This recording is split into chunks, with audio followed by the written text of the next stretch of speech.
Welcome to Spam Filter for Your Brain, bite-sized ponderings on how our thoughts influence our behaviour and our lives, and because we're all connected, how our thoughts impact the world. I'm here to help people reconnect with their bodies and declutter their brains. And I don't believe that we should just magically know how our emotions and our thoughts impact our lives if no one ever teaches us. So let's learn this stuff together. I'm sure many of you have come across inspirational memes on Instagram or affirmations, or maybe a wall hanging with a cute little font and a lovely thought about how you can change your mind and be better, live life, love, all of those kind of thoughts. And I'm old enough to remember the sort of Louise Hay idea of looking in the mirror and telling yourself you look beautiful or you love yourself 100 times. And I want to speak a little bit today about firstly why those things might not work and what we can do about it. Because it would be lovely, wouldn't it, if we just read these inspirational quotes and suddenly we decided that life was better and that was a thought that we had. But quite often we're reading something which we can see would be very useful for somebody else, but it quite often feels quite far from our reality.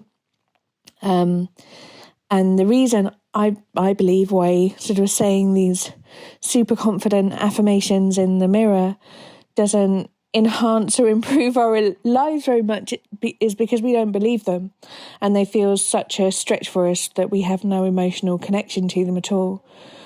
And even though these lovely inspirational quotes on our wall might be something that we can see the benefit of if we were to believe them, actually it can be really hard to be dreaming about living, laughing and loving when you're not quite sure how much your electricity bill is going to be this month, and whether the government is going to get another term or not, and whether you're going to be able to afford childcare at the end of the summer. All of these things feel very sort of far away from the picture of a sunset on a beach telling you to just live your life and be free. And rather than just dismissing all of these thoughts as not relevant for you, not that useful, or just not something that fits in with the life that you have, I found a way to make them a tiny bit useful. Because some of them can be really beautiful, right? And you can definitely see that your life would be really different if you did believe that, or if that was your narrative. And so what I like to play with when I find these inspirational quotes is, what would life be like if I did believe that? What do I think that believing that kind of inspirational thought would give me? And what is the emotion that living that life, laughing that life, loving that life, what are the emotions that would come up for me if I thought that was possible? And when I can identify what emotion it is that I think that they would give me, that I'm seeking, or I think would be desirable in my life, from identifying the emotion, I can then pause and think, okay, well, what thoughts do I have that I think that can take me closer to that emotion from where I am right now? So if, for example, I think the idea of, let's think just live every day as your last is one that people cite quite often, isn't it? And living every day as if it's your last is not that useful if you have bills to pay at the end of the month. Because if I was just living my life like it was my last, I would not have anything to pay the bills at the end of the month. I'd blow it all today, probably on some nice Indian street food. No good for paying my bill at the end of the month. So if I think, but you know what? If I were to live every day like it was my last, what do I think the emotion that would cause is? It's a sort of carefree is what they're trying to get at, I think. That's how I interpret it. To not sort of have any worries about borrowing trouble or anticipating how difficult things could be, to just sort of live in the moment and be mindful. Now, if I was just more sort of mindful and present in the moment, I think that would give me a sense of calm. So when I do now think, okay, it's a sense of calm that I would like, that is something that I think would be beneficial in my life. And then when I look at applying that to the thought of the fact that I have to pay my electricity bill at the end of the month, what thought could I have that would bring up a sense of more calm, more peace, or more mindfulness about the fact that I have to pay this bill? Well, for me, it could be something like, I have work that I know will pay me. I have skills where I can earn money. I've been very good at getting myself out of financial scrapes in the past. If everything were to go horribly tits up, there are probably some friends that I could ask to help bail me out to pay this particular bill. I'm very fortunate. I'm aware I'm speaking from a place of privilege. I'm just sort of thinking from my own experience of what, right in this moment, what I would be thinking to bring more calm here. Maybe it is I managed to put some money away for the bill this month. Maybe it is that I have budgeted for it.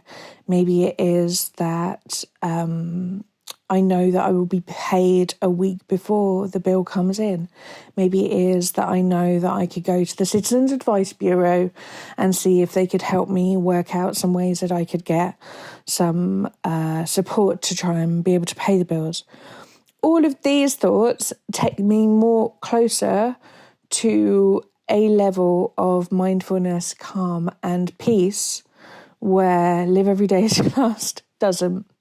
And actually it can be useful and relevant because I can think about my everyday situations and things where I don't feel like I necessarily have calm or peace or am able to be mindful. And I can sort of from here try and identify, when I know which emotion it is, how I can step further into alignment with who I want to be and how I want to live my life. And that is how I use slightly inspirational memes on the internet to live a slightly happier life. Because for me, it is all about slight incremental changes.